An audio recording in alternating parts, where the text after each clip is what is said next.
A atividade humana na ilha de Santa Catarina teve início por volta de 5.000 anos atrás. Essas ocupações deixaram uma série de vestígios arqueológicos e na fortaleza da Barra da Lagoa, por exemplo, a equipe do programa embarcou em uma expedição que vai contar histórias incríveis e encantadoras.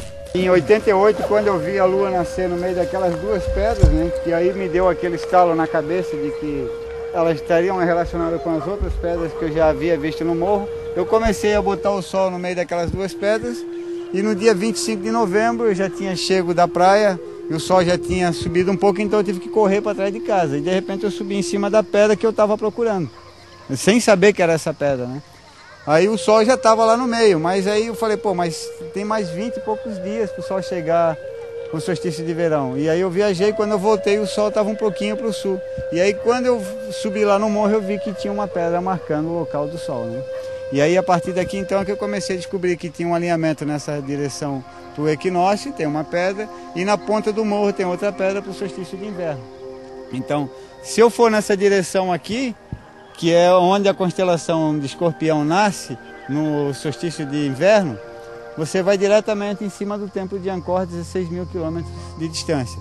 Se eu for nessa distância, nessa direção do topo do morro aqui, eu vou diretamente em cima da pirâmide do Egito, a pirâmide de Quéops, né? E a 10.576 quilômetros. Nessa direção Stonehenge e nessa direção México, Peru e Ilha da Páscoa. Então daqui de cima eu me situo em todos os principais templos, né?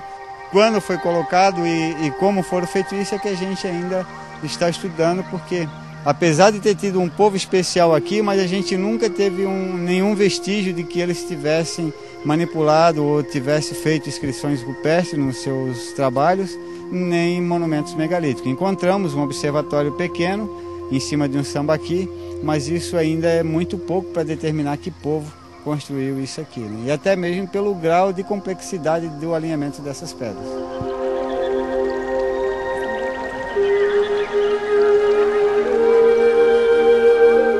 Essas pedras aqui, elas são amoladores ou brunidores rupestres, né?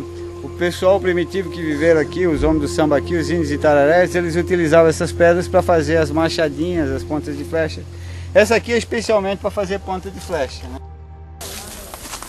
Vamos subir o morro agora, para conhecer um sítio arqueoastronômico.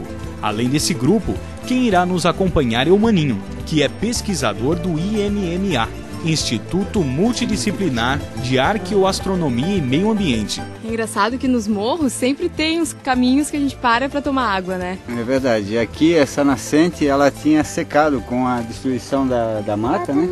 Então ela secou. Agora com o reflorestamento ela voltou a ter água.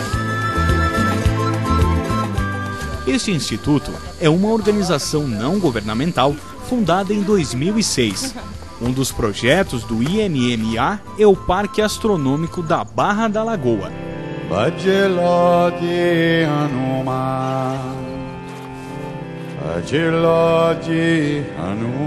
Do homem da oração.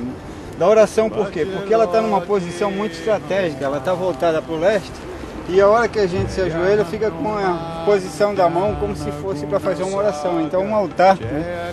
E ele está voltado para leste, que é o que o pessoal da pré-história se utilizava, se voltar para leste de manhã cedo para receber iluminação. Então à medida que eles viam o sol, a lua, as estrelas nascendo, eles recebiam conhecimento de como funcionava a natureza. Essa pedra ela está alinhada com a outra pedra que a gente estava lá na plataforma para o solstício de verão. E por baixo dela se vê o sol nascer no solstício de inverno e a lua cheia do solstício de inverno se pôr. Então um olhando por baixo da pedra para o outro, né? A arqueoastronomia é uma ciência que estuda os sítios arqueológicos e a observação astronômica também. Afirma que os povos antigos cuidavam das cidades e templos, utilizando o conhecimento do movimento dos astros e a contagem do tempo por meio de calendários de pedra. Essa pedra aqui é um dos domes que a gente olha lá de baixo, a pedra que a gente vê o sol nascendo no meio das duas estrelas da constelação de Escorpião, que está orientado para o Camboja. E o interessante dessa pedra é que é característica no mundo inteiro, ela está apoiada em 3 pontos embaixo. Daqui a pouco a gente vai poder ver o pôr do sol nessa Tá vindo. aqui, daqui a pouco a gente vai ver. E ela projeta a luz ali, faz um triângulo naquela pedra. Nossa, isso aqui faz uma projeção de luz muito bonita aqui. Os solstícios ocorrem 2 vezes por ano. Em dezembro, solstício de verão, e em junho, o solstício de inverno. Ajoelhado aqui, a gente vê um triângulo naquela pedra ali, né? As 2 pedras formam um triângulo. E se vê a linha do horizonte. Na linha do horizonte é onde o sol nasce no equinócio de outono e primavera.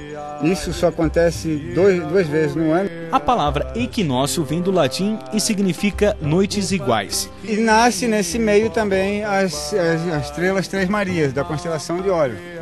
Então está bem posicionado e o sol projeta a luz aqui na testa, faz um triângulo na testa de manhã cedo no equinócio. Aqui é o ponto mais alto desse morro, desse promontório leste da bacia da Lagoa da Conceição. Aqui tem 2 coisas que eu acho bem interessantes, né? Essa pirâmidezinha pequena e essa pequena esfinge, né?